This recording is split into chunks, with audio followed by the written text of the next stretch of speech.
જો આપણા સંતો હોય ને, વડીલ સંતો, એ જ્યારે સમય હોય સેવાનો ત્યારે ખૂબ સમયમાં સેવા કરી લે, પછી નિવૃત્ત થઈ એટલે કે બધો સંસાર આ મતલબ સત્સંગની સેવા બધી યુવાન સંતોને સોંપીને પછી ભજનમાં ઉતરી જાય. જો આ પૂજ્ય મુકુંદજીવન સ્વામી છે, અખંડ ભજન કરે ને. અત્યારે તમને એમ લાગે કે આ સ્વામી યુવાન હશે ત્યારે બધા વ્યવહાર હલાવતા હશે, એમ લાગે રહ્યું. પણ આપણો આ પ્રસાદી મંદિરનો કોઠાર છે ને, આ કોઠારમાં સ્વામી કેટલા વખત કોઠારી તરીકે રહ્યા એ વડીલ સંતોને પૂછ્યા કરજો. કેટલા વર્ષો સુધી કોઠારમાં રહી અને કોઠારી તરીકે સેવા કરેલી છે. પણ અત્યારે યુવાન સંતો તૈયાર થયા તો બધું મૂકી દીધું ને.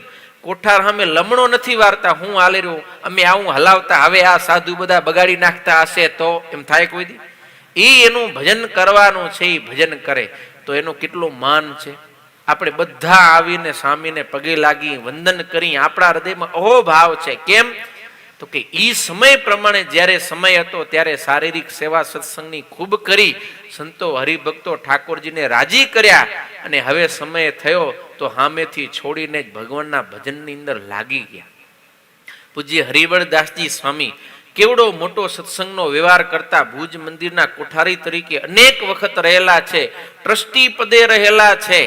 પણ જ્યારે સમય હતો ત્યારે ખૂબ સેવાઓ કરી. હજી પણ મોટા સંતો મહાન સ્વામી વગેરે કહે એ સેવા કરે, પણ બાકી હવે નાના સંતો તૈયાર થાય તો એને સોંપી અને પોતે ભજન કરે.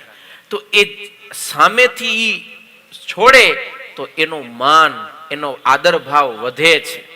પણ સમય થાય છતાંય છોડે નહીં તો પછી કોક દી કોક ભેગા થઈને ઉતારે હોય કે હવે ઉતરો એમ, અને તેથી પછી હમુરું કાંઈ માન રહે નહીં. માટે આ વડીલ થતા શીખવું જોઈએ ગ્રસ્તોને ખાસ. કારણ કે તમારે દીકરાઓ એ બધું તૈયાર થઈ જાય છતાંય જો વ્યવહાર છોડીને ભજનમાં ન લાગી તો પછી ઘરની અંદર માન ન રહે. પછી આપણે આમ બધા ન ગમે તો રાખે એમ, પણ વડીલ જો વડીલ થઈ જાય સમય તો એ છેક સુધી પૂજાય છે. દશરથ મહારાજે એક વાર સફેદ જોયો અને સમજી ગયા હો. તરત જ વિચાર કર્યો કે હવે આપણે આ રાજકાજ બધું છોડી દેવું છે, હું મારા પુત્ર રામને રાજગાદી આપી દઉં.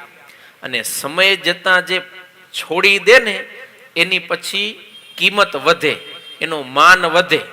ઘણા એવા હોય આમ સમય થઈ જાય તો છોડે નહીં, પછી હાથ ઝાલીને ઉતારવા પડે કે હવે મૂકો, એમ બીજા પાછળ છે એમ. સમય રહેતા જો છોડી દે તો એનું માન વધે. ચાહે તમે ગ્રસ્તાશ્રમીઓ, તમે અત્યારે વ્યવહાર ચલાવતા હો, તમારી ઘરે દીકરાઓના લગ્ન થઈ જાય, દીકરાઓ આવી જાય, દીકરા કામકાજ ધંધો બધો વ્યવસ્થિત સંભાળી લે, દીકરાઓ ઘરનો બધું કામકાજ બરાબર સંભાળી લે, સક્ષમ થઈ જાય, છતાંય જો સાસુ સસરા મૂકે નહીં, બધું પોતાને કબજે જ રાખે ને કાંઈ ન હોપે તો પછી મનમાં ખાર લાગે ને, મીઠા ન લાગે, ખારા લાગે.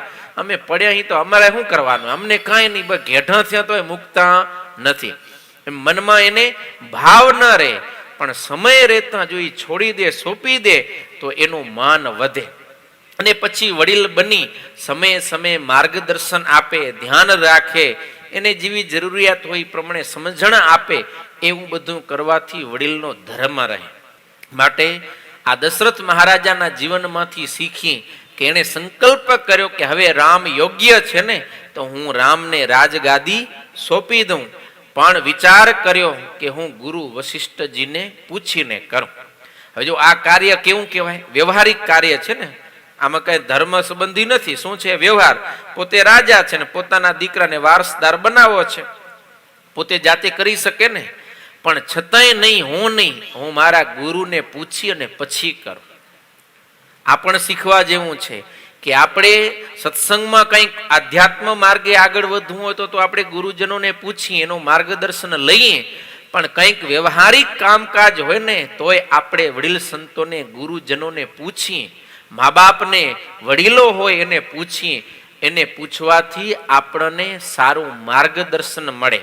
કોઈક એવા મોટા સમર્થ હોય કે જે ભવિષ્યનું જાણી જાતા હોય, એને ખબર પડે કે ભવિષ્યમાં આ માર્ગે દુઃખી થશે તો એ આપણને મોરથીને ચેતવી દે, અને વિઘ્ન આવવાનું હોય તો એ વિઘ્ન થકી બચાવી લે.